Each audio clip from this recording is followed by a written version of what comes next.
I operated in everyone, and as a general rule, as a doctor, that I am bound by the Geneva Convention, I am obligated to treat everyone, and I've done it before. So before in Northwest Syria, I was inside Northwest Syria where the Syrian regime was attacking us. The same soldier who was he was a sniper, the same sniper who was shooting at us, and he killed many of our colleagues.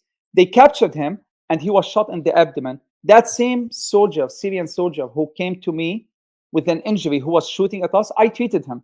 I treated him honestly as if I'm treating any other human. What happens to him is none of my business. Afterward, I don't know what happened to him. Most likely he didn't make it, but at least I did my part as a doctor. And same in Gaza. I said it before, and I've said it before. Even if an Israeli soldier come to me, I will treat him or her. I will treat everyone. So I treated everyone. I didn't make any exception. However, 90% of my patients were kids and women. Now, the 10% who are men or male, I know nothing about their background. I know nothing, but they came to us, I treated them, and they know nothing about them. But 90% of my patients were women and children more than women, because somehow adults, they know how to shelter themselves. They know how to take shelter. Kids, they don't know. They don't have it inside them to have that instinct. Maybe the fitrah that Allah created us, part of that fitrah wasn't how to hide from bombardment, because maybe, I don't know, but yes, most of them were kids. Yeah, and it's amazing because we're seeing in a lot of the news stories that most of the people that are being impacted by these attacks are women and are children, and you're saying that that's many of the people that you operated on. So you stayed there in the hospital for a period of how long? 2 weeks.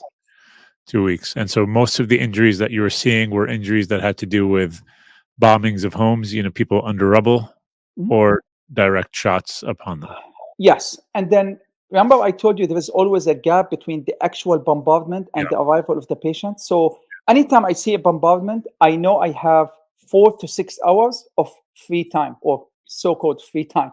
Yeah. So those 4 to 6 hours, I will do rounds in the hospital. There are 900 patients that they were operated on, but there is no one following up on them. So there was no such a thing like the US where a doctor do rounds on the patient and not. That doesn't exist, simply because there are not enough doctors and nurses to do that. So I would take it upon myself to do rounds on myself, and that wasn't any easier. So very often I will walk to the floor and I would see someone with a big bandage on their leg and say, "Assalamu alaikum, Hajj.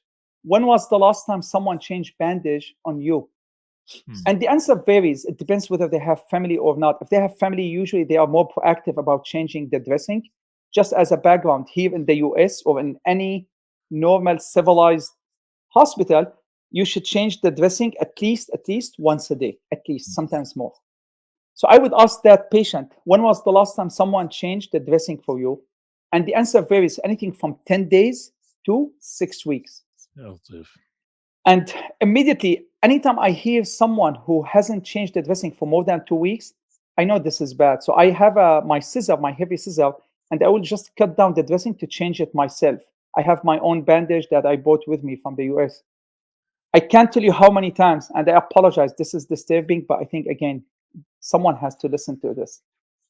As I'm cutting the bandage, maggots or worms are coming out from the wound. Because no one has changed the dressing for up to 6 weeks, the wound is infested with maggots and worms, and the leg is just dead, or the arm, or whatever part of the body it is. And I can't tell you how many times I just went to do some dressing change, just to change the bandage. And then usually by the end of this round, I'm calling the operating room and saying, "Patient so-and-so, this. I will give them a list, anything from 10 to 15 patients, who I will bring with me to the OR to amputate their legs or their arms." So usually in my free time, or so-called free time, as I'm waiting for the victims of the bombardment to arrive, I'm doing this round. I'm changing dressing. At least 5 to 10 patients will get some maggots and worm in their legs. So I just drag them with me to the operating room. I just cut their leg just to save their life, because clearly if there are maggots and worms, it's a matter of time before it just eats them alive. So we just cut the leg just to save their life. And that happens so many times.